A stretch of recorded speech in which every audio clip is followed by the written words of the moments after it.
Assalamualaikum warahmatullahi wabarakatuh.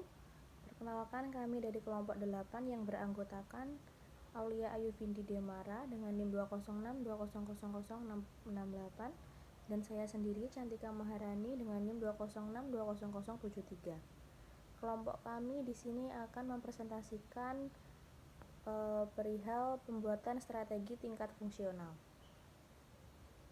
Untuk yang pertama yaitu pengertian strategi fungsional. Di sini ada pengertian manajemen strategi adalah serangkaian keputusan-keputusan dan tindakan-tindakan yang menghasilkan perumusan atau formulasi dan melaksanakan implementasi rencana-rencana yang dirancang untuk mencapai sasaran perusahaan. Manajemen strategis adalah seni dan ilmu penyusunan, penerapan, dan pengevaluasian keputusan-keputusan lintas fungsional yang dapat memungkinkan suatu perusahaan mencapai sasarannya.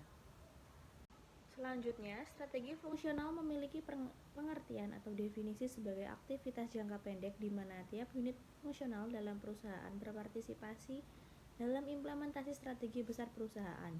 Bisa dikatakan bahwa strategi fungsional menerjemahkan pemikiran strategi besar menjadi tindakan yang dirancang untuk mencapai sasaran jangka pendek yang spesifik.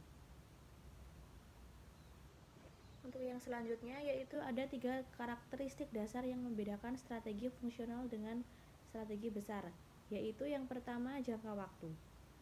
Mengidentifikasi aktivitas yang dilakukan saat sekarang atau jangka waktu yang tidak terlalu lama. Semakin pendek jangka waktu strategi fungsional, implementasinya semakin penting bagi strategi besar. Yang kedua, yaitu spesifitas atau aktivitas lebih spesifik dibanding dengan strategi besar. Strategi besar memberikan arah yang lebih umum. Yang ketiga, yaitu pembuatan strategi. Banyak orang berpartisipasi dalam pembuatan strategi di tingkat fungsional dan bisnis. Strategi bisnis merupakan tanggung jawab general manager. Untuk yang selanjutnya akan dilanjutkan oleh Mbak Aulia. Waktu dan tempat saya persilahkan. Baik, pembahasan selanjutnya adalah macam-macam strategi fungsional. Yang pertama, strategi produksi atau operasi. Strategi produksi digunakan untuk menetapkan apa yang akan menjadi produk yang berkualitas tinggi atau unggulan, produk yang kompetitif, yaitu yang mampu bersaing dengan produk lain dan produk baru sesuai dengan kompetisi pokok yang dimiliki.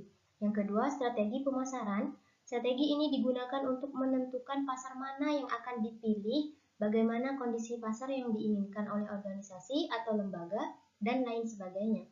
Yang ketiga, strategi keuangan, yaitu strategi keuangan bertujuan untuk menyediakan struktur keuangan dan dana yang cukup untuk organisasi mencapai tujuan umumnya. Bagian keuangan bertanggung jawab pada hampir semua hubungan antara organisasi dan beberapa stakeholder seperti direksi bank, investor, kantor pajak, dan pemegang saham dalam urusan pengelolaan dana. Selain itu, strategi keuangan juga diberikan hak untuk menentukan kebijakan terkait pembagian dividen melalui persiapan laporan yang baik dan kinerja keuangan perusahaan agar dipahami oleh pemegang saham.